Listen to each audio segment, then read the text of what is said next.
Kata Rasulullah, orang yang husnul khotimah itu tergantung bagaimana kebiasaan dia semasa hidupnya, bagaimana perbuatan dia semasa hidupnya. Kalau semasa hidupnya selalu beramal soleh, taat beribadah kepada Allah, maka kata Rasul itu tanda orang yang husnul khotimah. Insya Allah kita semua yang hadir di masjid ini istiqomah, semuanya adalah tanda-tanda mendapatkan husnul khotimah. Ya, amin ya rabbal alamin. Kematian datangnya tiba-tiba. Ya, malaikat Israel itu kalau mau datang nggak ngasih kabar dulu. Ya. Betapa banyak kita lihat ya, akhir-akhir ini ya, kecelakaan di jalan, tujuan dari rumah hendak berwisata, tujuan dari rumah hendak bergembira, melepaskan kepenatan, mendapatkan kenikmatan, ya, pikiran. Namun ternyata bukannya mendapatkan kenikmatan, bukannya mendapatkan kebahagiaan, di jalan terjadi kecelakaan, meninggal dunia, kembali kepada Allah Subhanahu wa taala. Nah, ini banyak sekali terjadi. Makanya dikatakan kematian itu adalah baghtatan, sesuatu yang tiba-tiba. Nah, kita yang harus selalu senantiasa mempersiapkan ketika kematian itu datang. Kemudian Nabi bersabda, qala tarkut dunya amarun minas sabri wa asyaddu min hatmis suyuf fi sabilillah.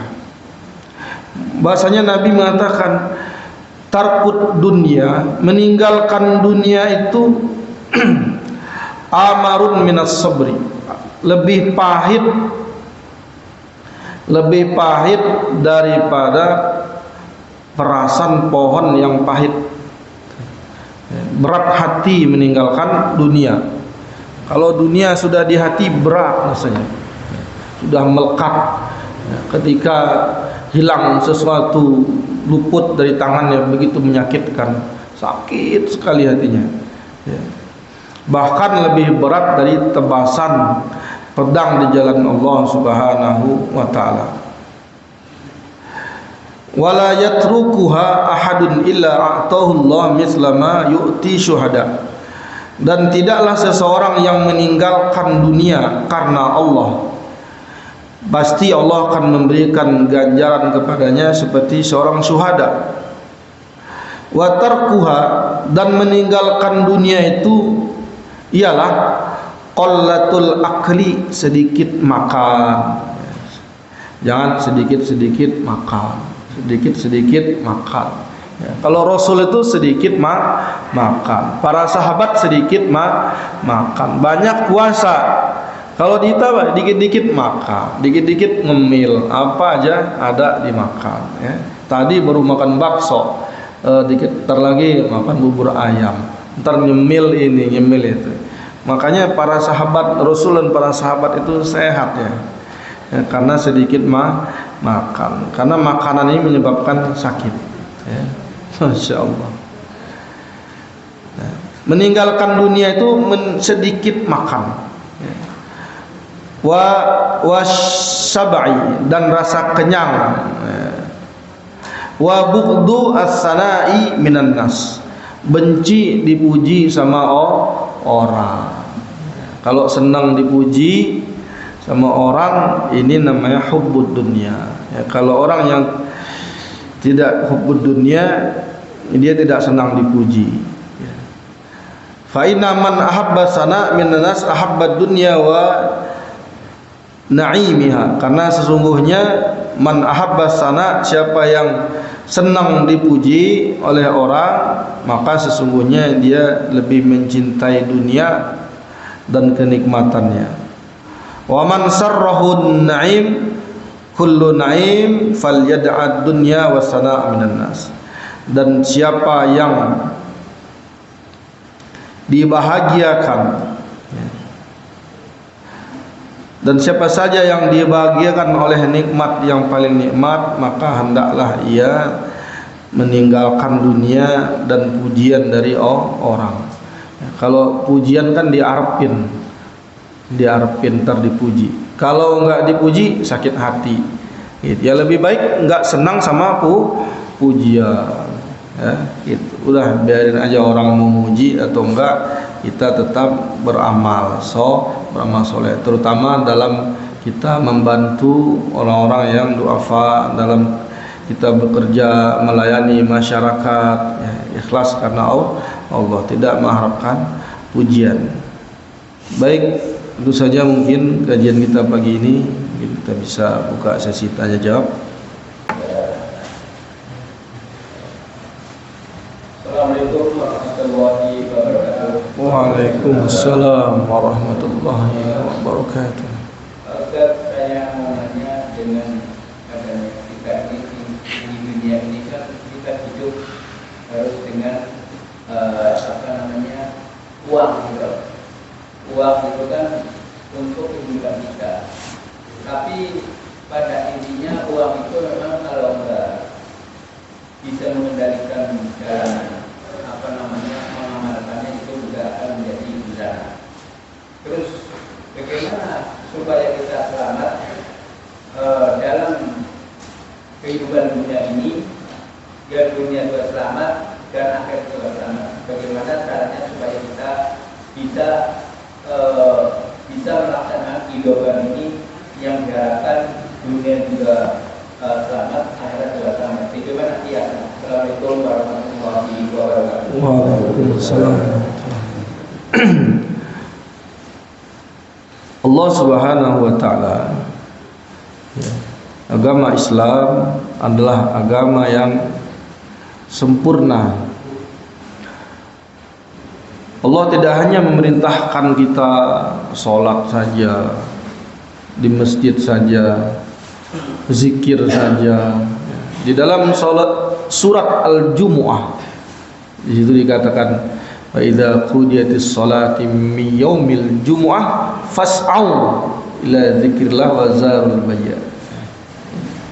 Kemudian apabila telah selesai, apabila datang panggilan salat Jumat, ya, kita tunaikan segera salat Jumat tadi, ya. Kemudian kita berzikir. Nah, selesai salat Jumat itu fantasyiru fil ard, maka bertebaran kamu di muka bumi ini, ya. Fantasyiru fil ardi, maksudnya adalah untuk bekerja. Udah selesai salat Jumat di masjid, sudah selesai ibadah, zikir, baca Quran, maka pergilah dari masjid ke pasar, ke ladang, ke perkebunan kamu, gitu. Untuk mengurus itu semua, untuk mencari rezeki Allah, ya, nah itu. Jadi tidak serta-merta hanya ibadah saja, tapi ikhtiar untuk mencari rezeki Allah, karunia yang Allah berikan pada kita untuk memenuhi hajat-hajat hidup kita. Cuman jangan sampai, ya, sibuk dengan mencari rezeki, mencari dunia, kemudian meninggalkan kewajiban. Itu Pak, sampai enggak sholat, gitu ya. Ada kita ketemu apa istilah Pak, tukang, kalau ada hajatan itu, hajatan ya, ada tukang bersih-bersih piring itu kan, ngambilin sendok, ngambilin. Kita lihat dari tadi itu nggak berhenti. Kita tanya dia, kamu nggak sholat? Enggak. Kalau sholat nanti gimana nih? Tamu segala macam. Nah, itu kamu sehari dibayar berapa? Katanya 300.000. Nah, hanya karena uang 300.000 meninggalkan sholat. Begitu rendahnya kita manusia ini. Ada meeting misalnya, ya, dengan siapalah yang nilainya besar, ya, kalau dunia usaha itu, ya. Entar aja sholatnya, ini meeting ini nilainya sekian ratus juta, itu nanti mitra kita pergi. Nah, ini yang tidak dibolehkan, meninggalkan sholat, meninggalkan ibadah hanya mendapatkan beberapa rupiah, ya, beberapa nilai uang, ya, ini yang tidak dibolehkan. Ya. Kerjakanlah ibadah, faiza faroghta fansab. Ya, setelah selesai satu urusan, kerjakan urusan yang lain. setelah kita sholat berjamaah di masjid, nah kita kembali bekerja. Selesai sholat subuh, yang mau ngantar anak ke sekolah, yang mau berangkat ke kantor, silakan berangkat. Gitu. Tapi jangan lupa ketika datang waktu sholat, sholatlah kita, ibadahlah kita semua. Dan kita mencari rezeki, bapak-bapak berangkat ke pasar, ke kantor, niatkan itu ibadah kepada Allah, maka itu bernilai ibadah. Nah ini gitu. Jadi yang tidak boleh itu adalah meninggalkan ibadah demi mencari rezeki. Mudah-mudahan Allah mudahkan itu bagi kita, Pak. Ya, karena ada pekerjaan-pekerjaan tertentu, profesi tertentu itu ya sulit. Ya, katakanlah mohon maaf seperti driver itu, Pak. Ya, driver itu. Mungkin kejebak macet lagi di jalan ya. Ya, atau kalau dapat majikan yang baik, itu perhatian gitu. Ya, bahkan dia ngingatin gitu.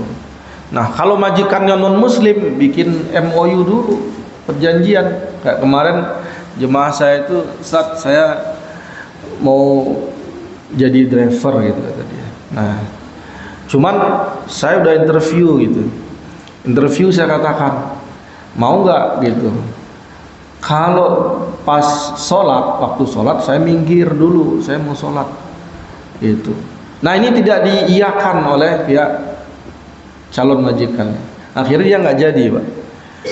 Kalau gitu saya nggak jadi gitu. Nah ini seperti itu, Pak. Jadi jangan khawatir, besok Allah kasih yang lebih berkah lagi, lebih baik lagi, ya gitu.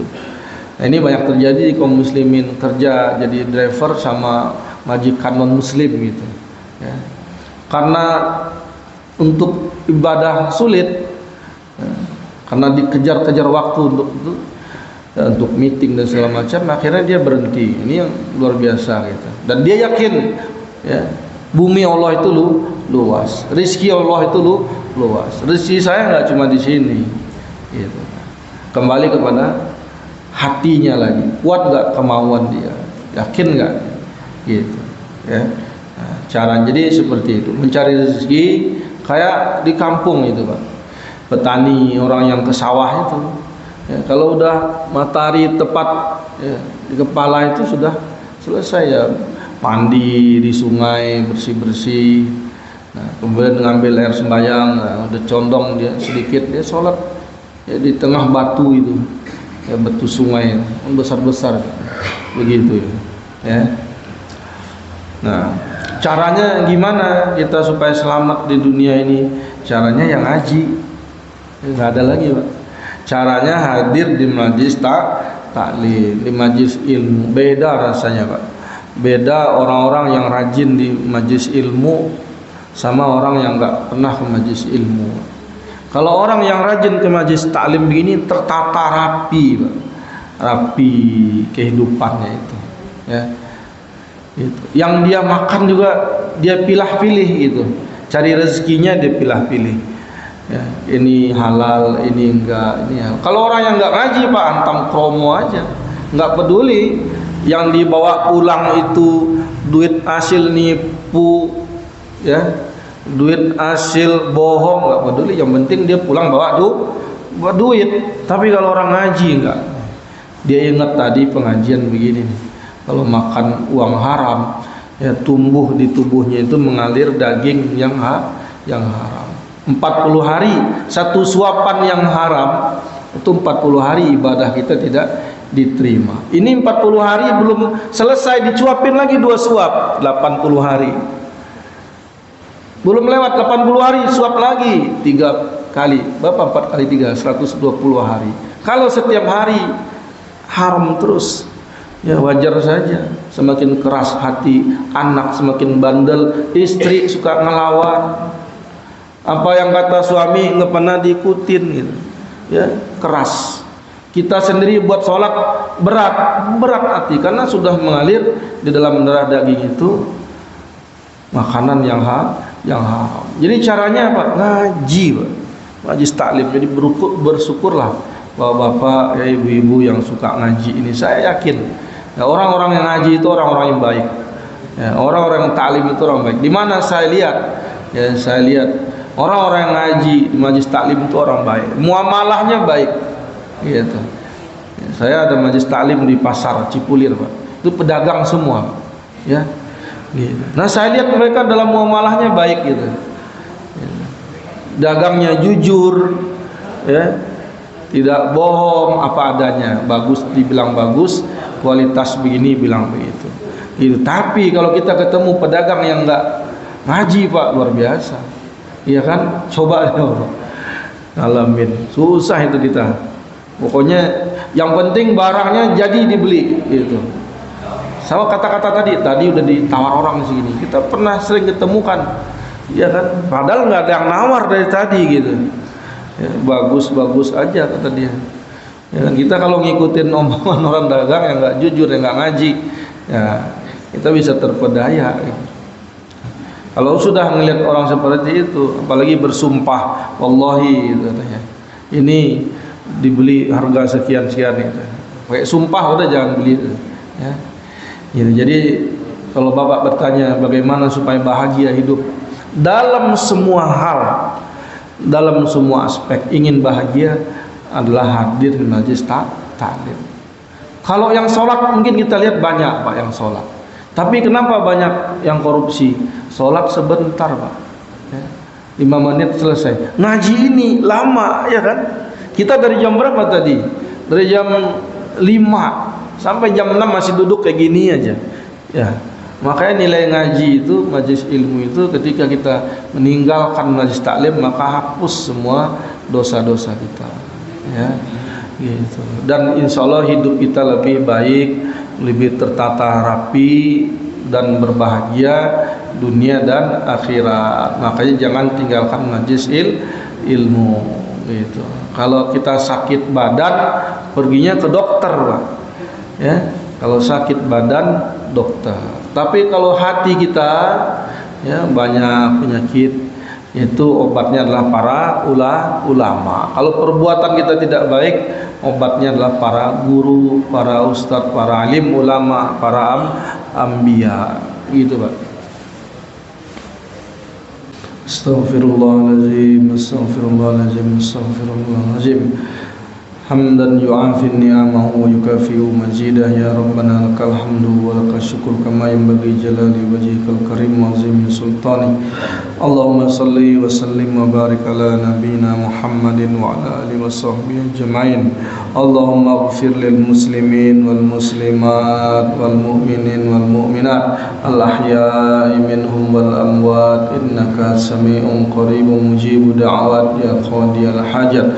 Allahumma ighfir lana ولوالدينا وارحمهما كما ربيانا صغيرا ربنا ظلمنا أنفسنا وإن لم تغفر لنا وترحمنا لنكونن من الخاسرين اللهم إنا نسألك سلامة في الدين وعافية في الجسد وزيادة في العلم وبركة في الرزق وتوبة قبل الموت ورحمة عند الموت ومغفرة بعد الموت اللهم هون علينا في سكرات الموت والنجاة من النار والعفو عند الحساب ربنا هب لنا من أزواجنا وذرياتنا قرة أعين واجعلنا للمتقين إماما ربنا آتنا في الدنيا حسنة وفي الآخرة حسنة وقنا عذاب النار وصلى الله على نبينا محمد وعلى آله وصحبه أجمعين سبحان ربك رب العزة عما يصفون وسلام